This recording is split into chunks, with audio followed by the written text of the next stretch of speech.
Napanood nyo na ba to, guys?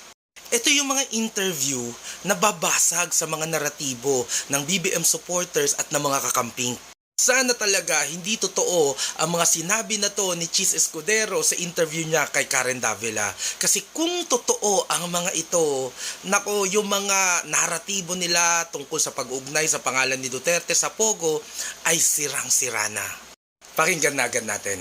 Okay, so before we go, we don't have enough time, but I wanted to ask you your stand on Pogos. Of course, not the stand. The president has made it clear he is banning Pogos in the Philippines. So I want to ask you this. You've gone as far as saying we don't need a law to ban Pogos because it was only the PAGCOR that granted licenses. But I want to ask you first, didn't former President Duterte issue an executive order to actually allow Pogos? That executive order, actually, it gave, how would I say, it opened the door and gave them the courage to proliferate because of that executive order. Do you think President Marcos Jr. needs to issue an executive order on the ban on Pogos? He may, Karen, but my understanding is the executive order, if I remember correctly, Karen, I may be mistaken, the executive order issued by former President Duterte was to place all offshore gaming under PAGCOR. Because if you remember, Karen, at that time it was under CESA, not under PAGCOR. Following the principle that CESA's franchise included internet gaming, while PAGCOR's franchise did not include internet gaming because it is only for land-based gambling. So an executive order was necessary to transfer it to the jurisdiction of PAGCOR.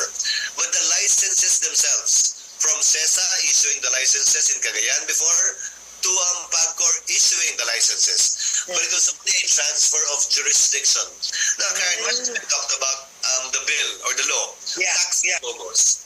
Now, Pogos, when the law was passed taxing it, was already an existing undertaking. Without that law, Pogos were already proliferating.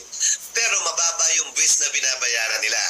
Noong pinasa yung bill na yon, na binubuwisan yung Pogo ng mas mataas, tumaas yung binabayaran nilang buwis sa gobyerno at sa PAGCOR. But with or without that law, Pogo was already there. Even with that law right now, the president, by merely his word, actually banned it already, which is what I have been saying. All it takes to ban it would be executive fiat. So isummarize natin ang sinasabi ni Chisa. Ang Pogo daw ay matagal nang nandyan bago pa man dumating si Duterte.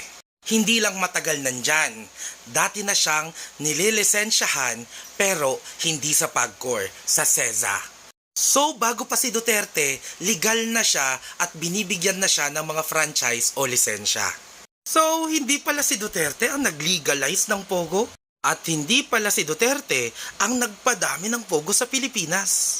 Ang ginawa ni Duterte ay ilipat ang pagbibigay ng lisensya at pag-regulate ng Pogo mula sa CESA papunta sa PAGCOR. Hindi lang yon ang ginawa ni Duterte.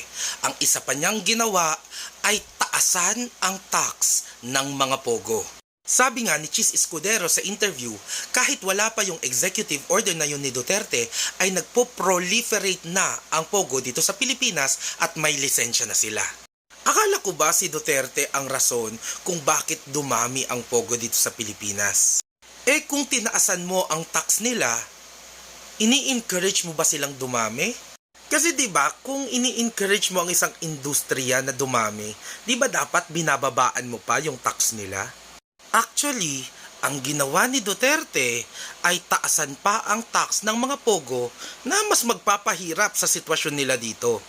Ay nako, sobrang dami kong tanong at dami kong kuro-kuro tungkol sa mga binunyag na ito ni Chis Escudero. Pero isa lang ang malinaw dito. Binabasag ni Chis Escudero ang pagkonekta nyo sa pangalan ni Duterte sa mga kumpanya ng Pogo.